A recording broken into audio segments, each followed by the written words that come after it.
En esa escena de Érase una vez en América, el personaje de Robert De Niro descubre que es traicionado en cuanto abre la maleta. Pero, ¿cómo funciona una maleta al abrirse? Es fácil, sueltas los cierres y la abres así, o así, o así. Puedes fijarla con los dedos si quieres para que no se mueva. Es firme. Y sin embargo,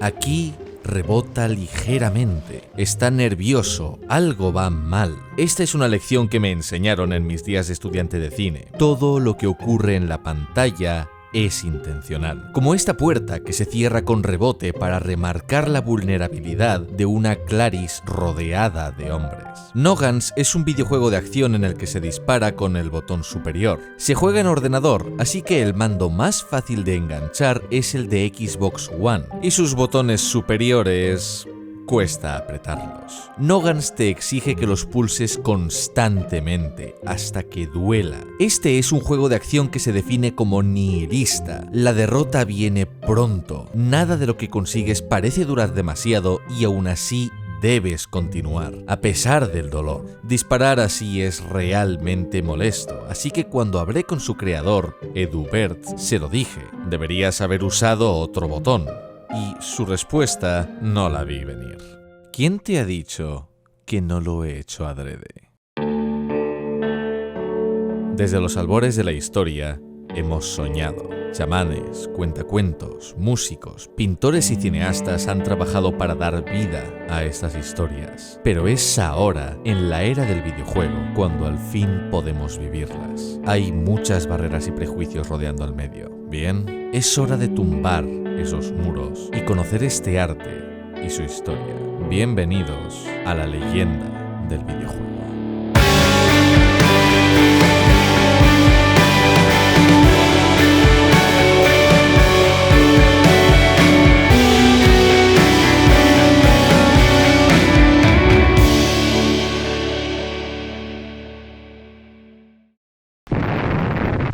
El videojuego comienza con una explosión. Es el 16 de julio de 1945 y en Alamogordo, Nuevo México, se pone a prueba una nueva faceta del horror y la inventiva humanas, la bomba atómica. Tal es su fuerza devastadora que incluso sus padres sienten rechazo.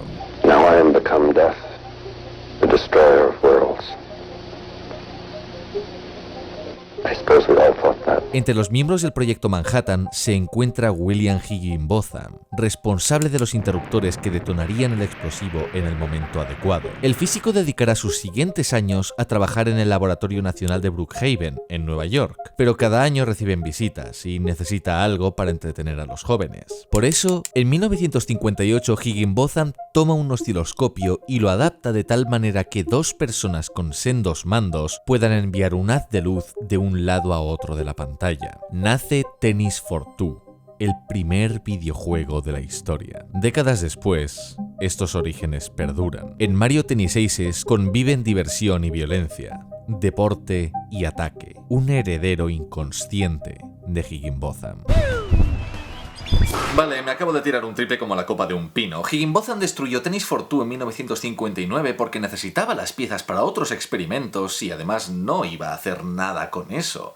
Y además, los verdaderos padres del videojuego, los que hicieron los dos primeros títulos comerciales, ni siquiera sabían que eso había existido. El videojuego no nació por destino manifiesto y prácticamente podría decirse que hemos llegado aquí por accidente, porque lo que dio los primeros pasos en el desarrollo de la tecnología informática fue simple y llanamente la curiosidad.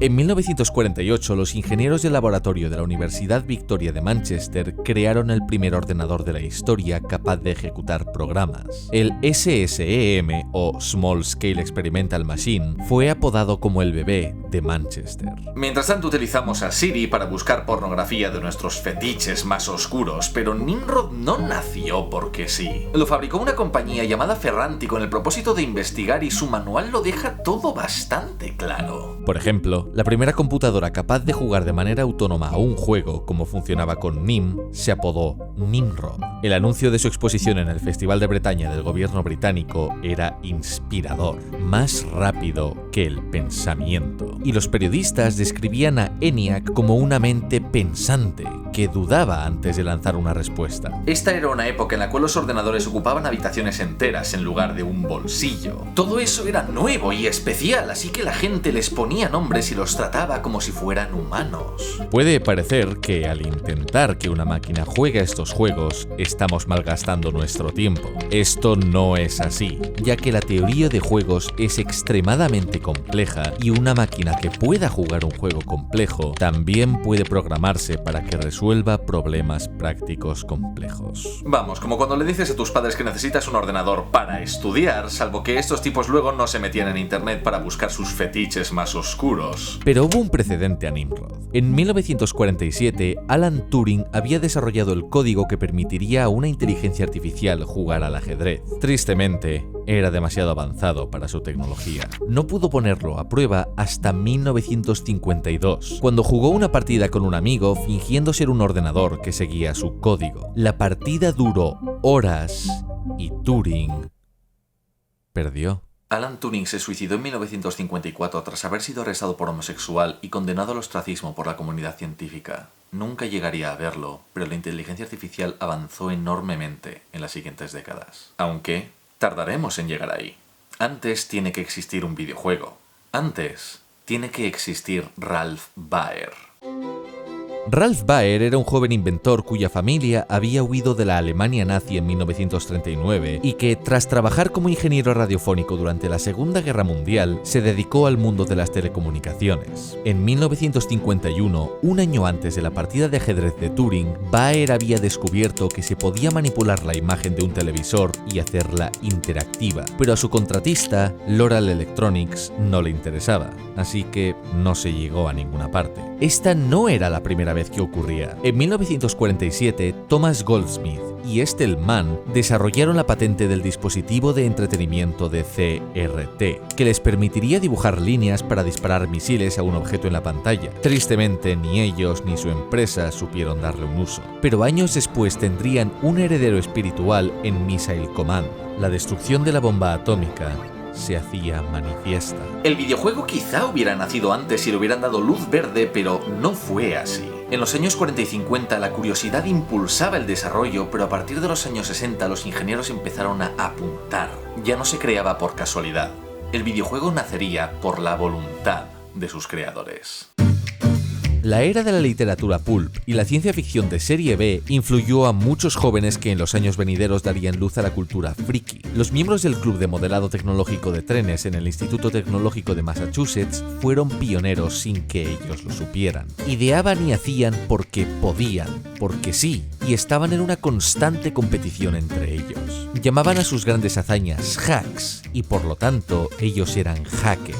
Por supuesto, esas hazañas tenían más que ver con desarrollar un programa que con meterte un troyano para robarte las contraseñas. Cuando su departamento consiguió un ordenador de última generación, el PDP-1, la necesidad de crear vino sola. Tenían que ver los límites de aquella bestia, ponerla a prueba porque sabían y podían. El grupo decidió que su obra tendría acción y exigiría habilidad, y por tanto habría que controlar algo que se moviera por toda la pantalla. La respuesta era obvia: naves espaciales. Y en 1961 nacería Space War, de Steve Russell. Los eventos van acelerándose. En 1964, los empresarios David Rosen y Martin Bromley fusionan sus compañías japonesas para dar luz a Service Games, que en el futuro se convertirán en uno de los grandes agentes del medio. ¡Sega! En 1966, Ralph Baer cristaliza su interés en crear entretenimiento interactivo para los televisores TRT, y su contratista militar, Sanders, le da $20,000 para que desarrolle la tecnología que le permita crear un prototipo de consola de videojuegos, Channel Let's Play. Baer encontrará unos compradores en la compañía de televisores Magnavox, pero tendrá que ceder a sus demandas. De Channel Let's Play se pasa a la caja marrón y de la caja marrón se pasa a Odyssey, la primera consola de videojuegos de la historia. Pero eso no ocurrirá hasta 1972, y 7 años antes, en el 65, ya había aparecido otro agente importante de la época, Nolan Bushnell. Hasta ahora los participantes habían sido ingenieros e inventores, pero hacía falta alguien con un espíritu empresarial. Bushnell descubrió el videojuego de pura casualidad durante uno de sus trabajos de verano en el parque de atracciones de Salt Lake City. Fue entonces cuando habló con su compañero Ted Dabney y juntos comenzaron a trabajar en su gran proyecto para la compañía Nothing Associates. El mundo entero empieza a darse cuenta de que hay un filón comercial en la tecnología. La cadena Neiman Marcus es probablemente la primera tienda en publicitar un ordenador al gran público a través de la computadora de Honeywell. Y Sega se convierte en la primera compañía japonesa en exportar un juego recreativo gracias a Periscope, que llegará a los Estados Unidos en 1966.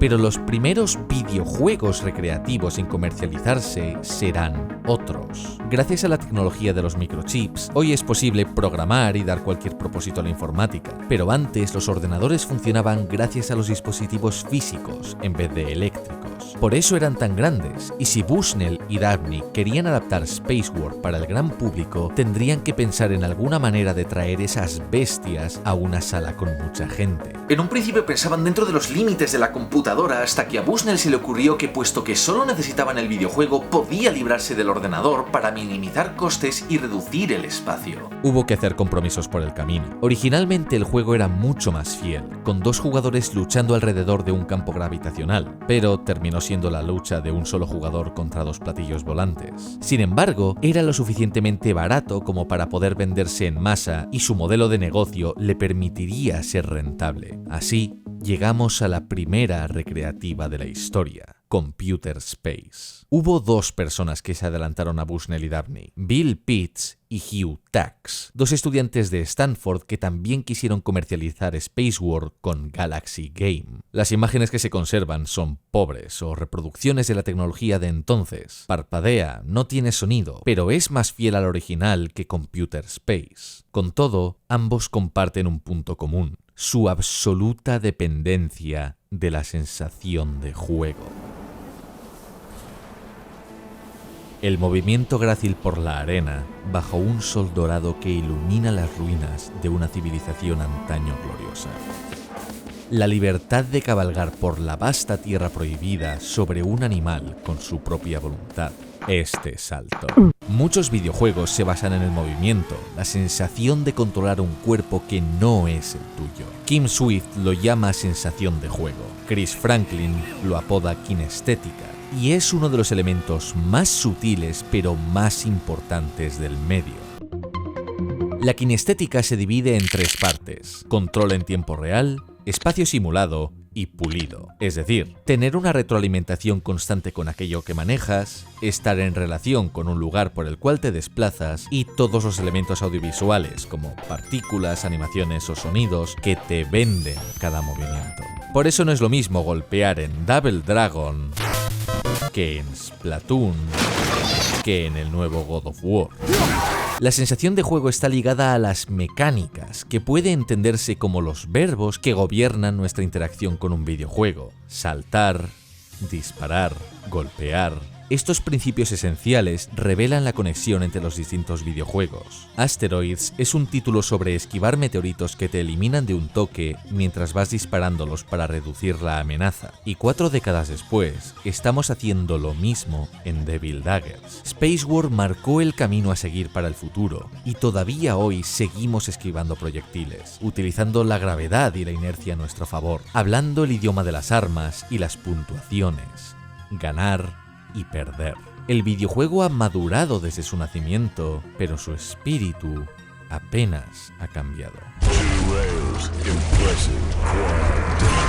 Pero Spacewar no fue rentable. Más bien lo que fue era complicado. Había que leer un manual y tenía demasiados botones. La kinestética y las mecánicas son factores importantes en la jugabilidad, la interacción general con un videojuego, pero falta otro elemento más: nosotros.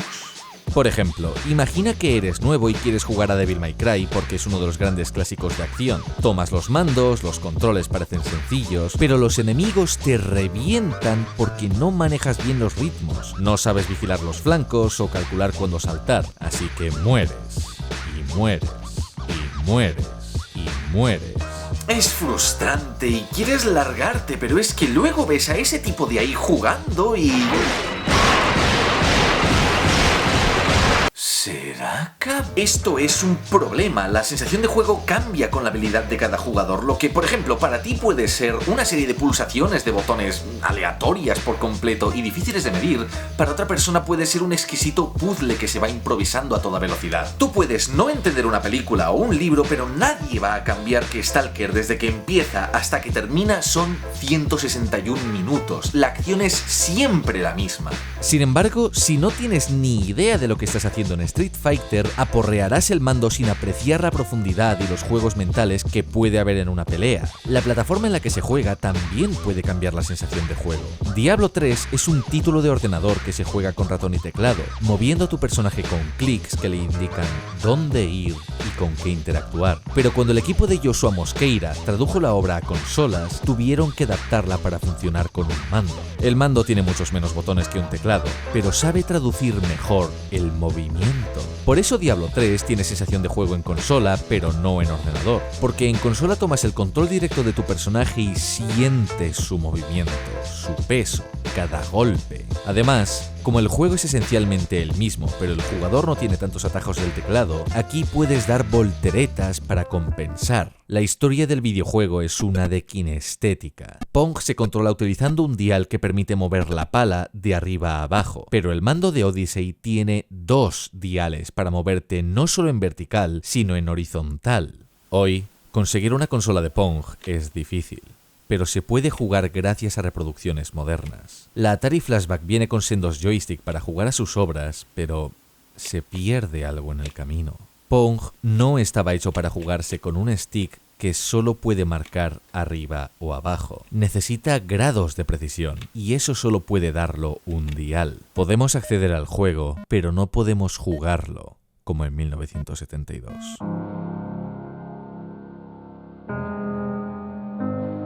Ni Computer Space ni Galaxy Games llegarán lejos, pero Nolan Bushnell no se rendirá. Al contrario, aprende de los errores cometidos por Nothing Associates y tras abandonar la compañía junto a Ted Dabney, fundará la suya propia. Hace falta un nombre, alguno que sea pegadizo y reconocible. En un principio encuentran Saisigi, pero ya hay otra empresa que lo tiene. Así que Bushnell cambia su acercamiento. Sabe que tiene algo grande entre manos y acude a Go, un juego de mesa al que es aficionado. Quizá por arrogancia, quizá porque entiende lo que está por venir, Bushnell toma el equivalente al jaque para dar nombre a su nueva compañía. Nuestro viaje no ha hecho más que comenzar.